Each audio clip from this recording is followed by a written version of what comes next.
So, welcome back to the lectures on Engineering Mathematics 1, and this is lecture number 18. We will be talking about the maxima and minima of functions of two variables. In particular, today we will be talking about the sufficient conditions, and that will be used for getting the or characterizing the point, the critical points, whether it is a point of local maximum or local minimum or it is a saddle point. So, in the previous lecture we have seen that a point A B will be a point of local extrema if this delta f, which is the difference between the function value at the neighborhood points of this A B and minus this the function value at A B point. So, if this does not change its sign for sufficiently small h and k, then we call that then this has a local maxima or local minima, but if it changes its sign, then that means the point is a saddle point. So, in that case we try to get the behavior of this delta f, or rather the sign of this delta f, by using the Taylor series expansion of this function f a plus h and b plus k around this a b point, and from where we got the necessary conditions that to have that this point a b is a point of local maxima or minima, f x at this point a b has to be 0 and f y has to be 0. So, which we have observed that there are, for example, here 5 points which satisfy these conditions. So, there is a point here and there is a point there, and also there are a total 5 points here. And now, in this lecture we will identify whether, for example, here we can see that this looks like a point of local minimum, here also it is a local minimum, these points are local maximum.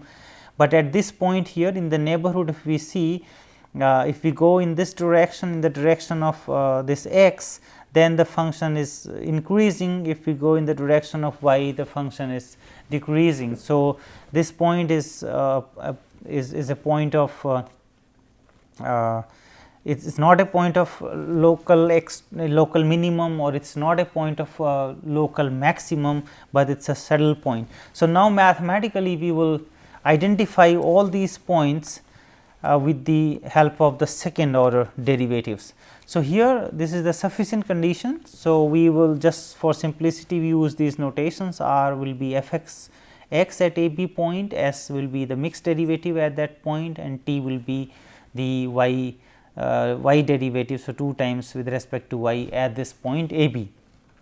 And then if this function f x, let us assume that is a continuous and have a continuous second order partial derivatives at this point, and if this point is a critical point, then at this point P there will be a local maximum if this r t minus s square is positive and r is negative. This point will be a point of local minimum if this r t minus s square is greater than 0 and r is greater than 0, saddle point if this r t minus s square is less than 0, and the test will fail if this r t minus s square will be 0, and then we have to find some other ways to characterize the behavior of this function at this point a b. So, here as written there, if a b is a critical point. So, definitely because this is a necessary condition to discuss that this point is a local point of local maximum, minimum, or a saddle point. So, definitely this is a critical point, and then we discuss with the help of the second order test here, mainly this r t minus s square, the value of this expression, we can find out whether it is a point of local maximum, minimum, saddle point, and in this situation when r t minus s square is 0, this test fails. So, let us prove this result. How do we get these expressions? So, we consider again this delta f, because finally we need to get based on the sign of this delta f the behavior of this f in the neighborhood of a point. So, which we have already seen that the Taylor series expansion of this will lead to this h, the first order terms, and then the second order terms there. Since this a b is a point of is a critical point, so the f x at a b and f y at a b will vanish, and then we have this delta f is equal to the second order terms. So, h square f x x and so on. So, now the behavior of this delta f we have to get based on the second order derivatives terms, or the first this leading term here, the rest all the terms in the expansion will be higher order terms. So, with our notation we have used this f x x r and this x y s and this f k k t at this point a b. So, this delta f is this a simple expression h square r 2 h k s and plus k square t. So, now we will consider that, or we will assume that r is not equal to 0. Yeah, we can also assume that if this r is 0 in case, then we can assume that t is not equal to 0. So, at least one of them is 0, then we can proceed in this way. In the situation when both are 0, so suppose we have r 0 and we have t is equal to also 0. So, in that case naturally we cannot proceed in this way, but in that case directly from here we see that if these two are 0, r is 0 and t is 0. So, s may be 0, s may not be 0. So, if s is 0 again, this second order test will not give anything and we have to go for the higher order derivatives. So, suppose this s is not equal to 0, then what do we get here? We get this 2 h k and s term. So, s may be positive, s may be negative, let us just assume that s is positive, the same thing we can argue when s is negative. So, we have this 2 h k terms. When this product h and k, whether if both are positive for example or both are negative, this h k term is positive. So, we have this delta f, the leading term is positive, and we have already discussed in the last lecture that this leading term will decide the sign of this delta f. If it is positive, then the sign of this delta f in the neighborhood of this a b point will be positive. If this leading term is negative, then the sign will be negative. So, here this h k, if this product is positive, we have this delta f positive. If this h is negative and k is positive, or k is negative, h is positive, we have delta f negative. So, means this delta f is changing its sign in that case, and this will be a saddle point definitely, which will be also concluded from this result which I have shown you before. So, we do not have to discuss this separately. So, let us assume that either r is 0 or t is r is not equal to 0 or t is not equal to 0. So, here we assume r is not equal to 0 and now proceed. So, same thing we can do when t is not equal to 0. So, let us assume this r not equal to 0, we can divide by r and multiply by r. So, we got this expression here and this delta f 1 over 2 r. So, in this case we have added here k square s square term and also subtract this k square s square term plus this k square r t plus the higher order terms. Now, the first three terms will make a whole square, that means h r plus this k s whole square, these first three terms minus this k square s square, and then we have k square and r t term. So, here from the last two terms also we take k square common. So, we have this r t and minus this s square. So, this is the expression, the leading one, this h r plus k s whole square plus k square and r t minus s square. So, we will consider this case 1 now, where we assume that this r t minus s square is positive, that is the case 1. So, in this case what will happen when this is positive here, then we have this whole square term and we have this k square term. So, we have to now see how this delta f is positive when r is positive. So, r is positive, we further assume that r may be negative, r may be positive, it is a second order derivative at this a b point. So, depending on that a b and the function, but it will be a definite sign whether it will be positive or negative. So, if this r is positive, we will see now here that delta f will be positive. Why? So, if we have this expression here, this is positive. So, this one is strictly positive. Now, for the neighborhood, either h will be 0, then k will be non-zero, or if k is 0, then h has to be non-zero. Both cannot be 0, because both 0 means we are at the point a b and we are looking at the neighborhood point. So, here for example, we have this a b point. Now, in this neighborhood of this point, either in this increment in this direction is denoted by h, increment in the y direction was denoted by k. So, to have a point in the neighborhood, one of them has to be non-zero, or both of them have to be non-zero. So, if both are non-zero, means this k is non-zero, then we have a positive term here, the strictly positive term, does not matter what is this term here, we have the overall a positive number here.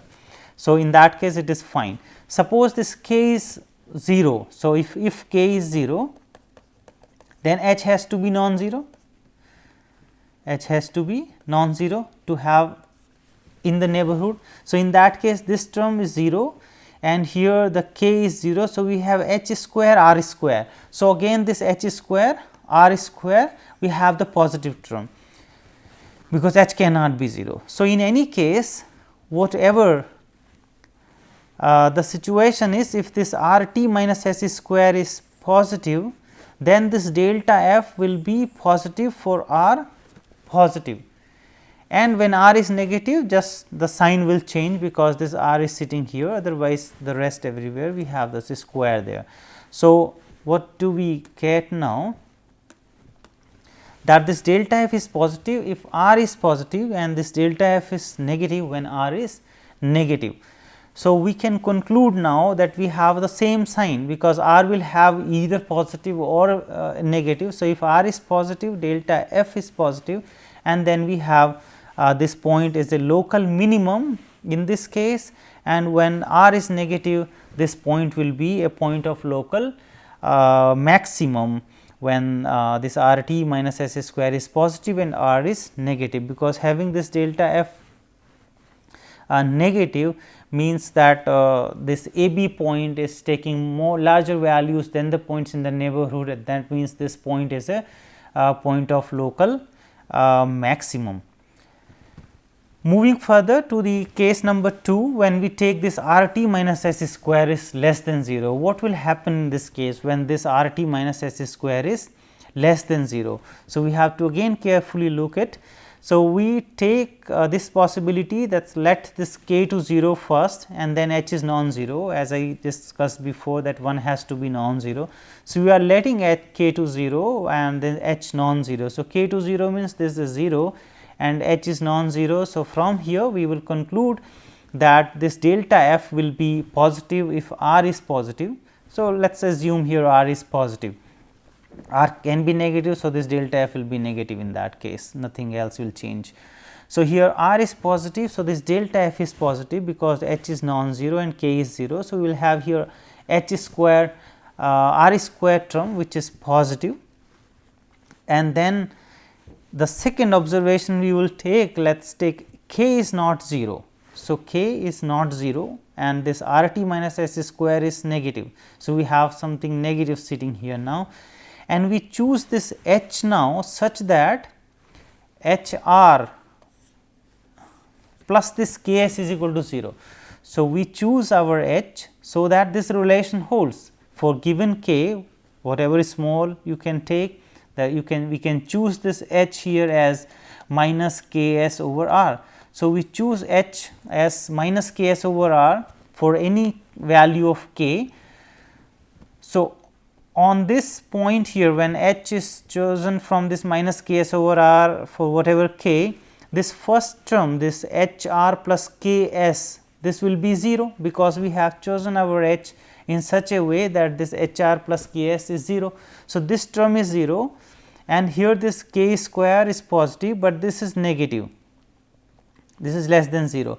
So, the overall this first term for r positive, which we are considering at this moment, this will be less than 0, delta f will be less than 0 because of this term. There is no first term if we are in the neighborhood which satisfies all these points.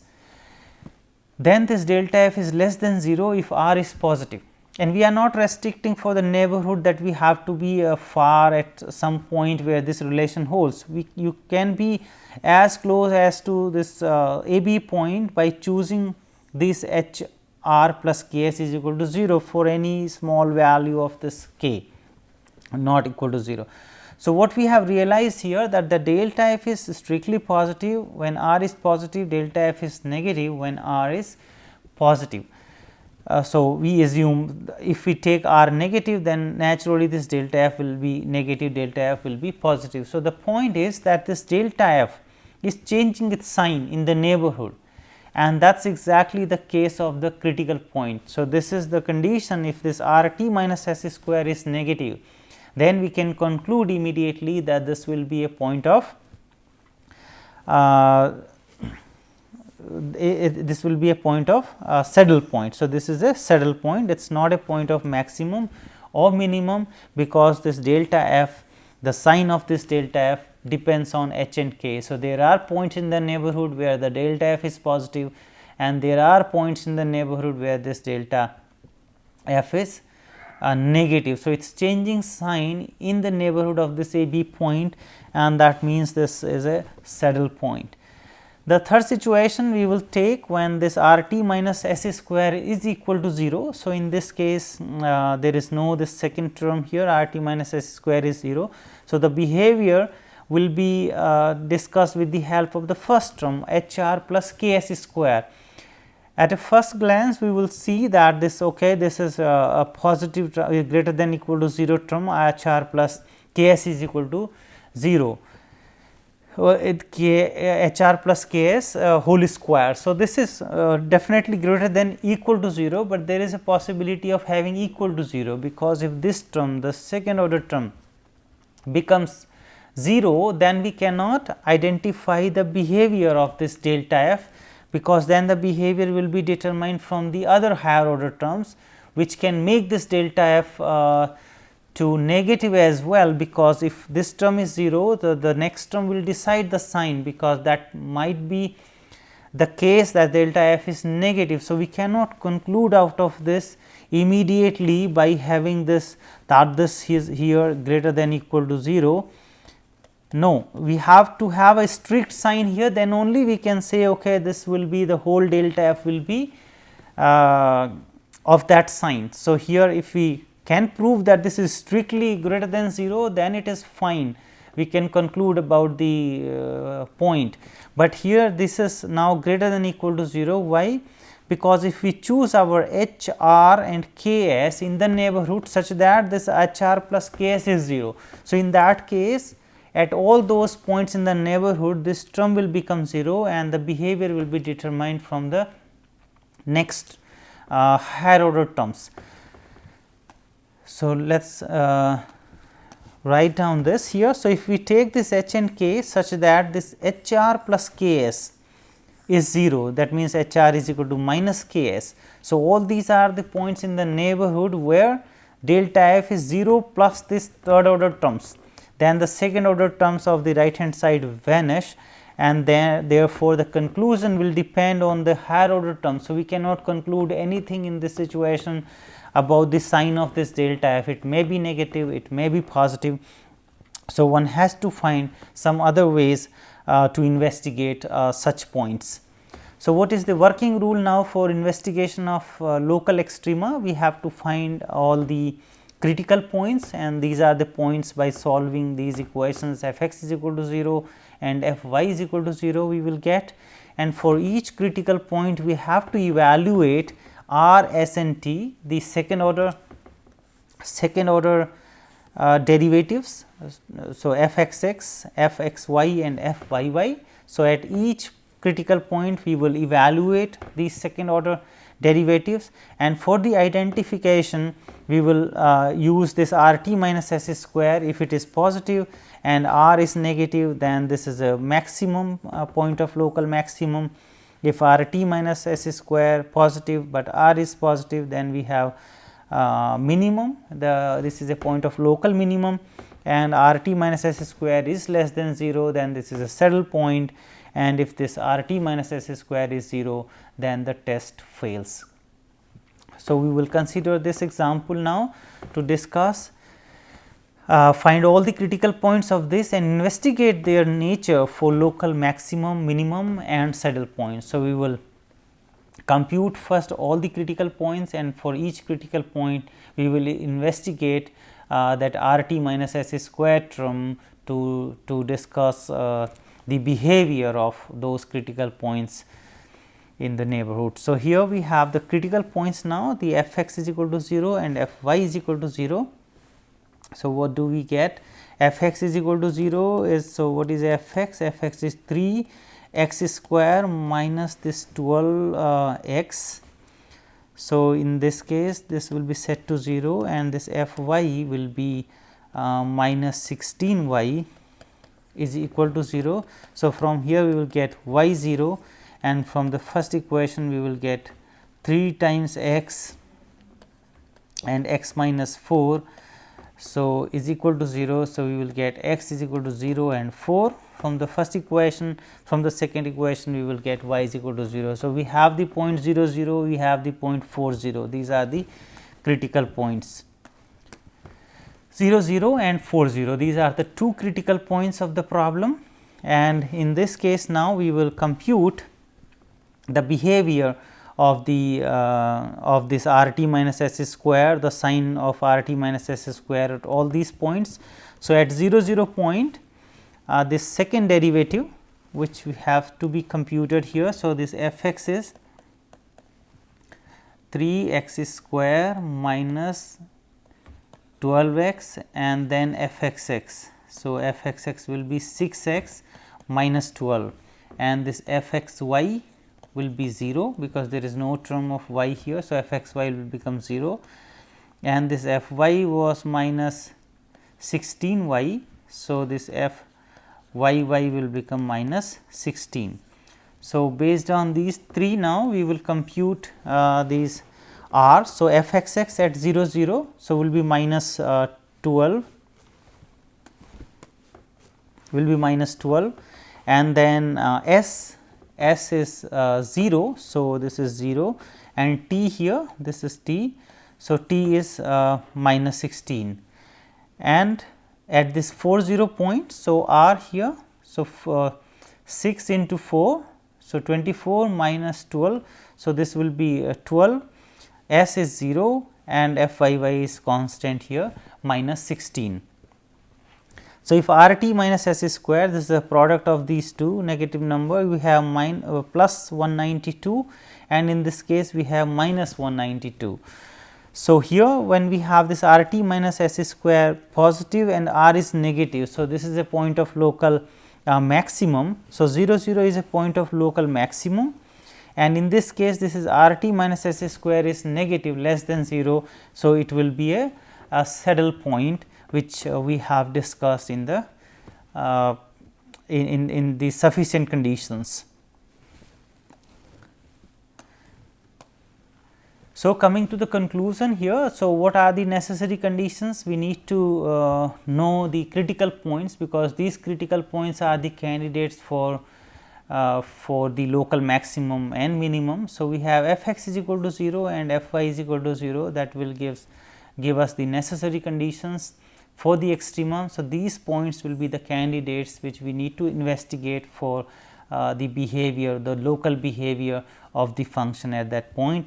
So, the sufficient conditions help us to identify these points for local maxima, minima or the saddle point. So, for that we need to compute r t minus s square if it is positive and r is negative. In that case this comes to be a local maximum.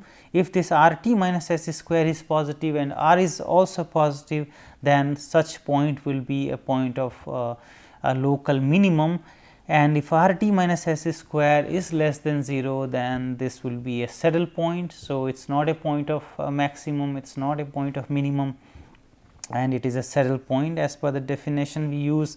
And here r t minus s square will be 0. In that case we cannot identify the behavior of this point and then this test, at least the second order test, fails, and we have to find some other ways, either the higher order terms we have to investigate, or we have to directly investigate the behavior of this function at that point, but it certainly needs further investigation. So, these are the references we have used to prepare these lectures, and in the next lecture now we will see more such examples to identify the behavior for the local maxima, minima and the saddle point. So, thank you very much for your attention.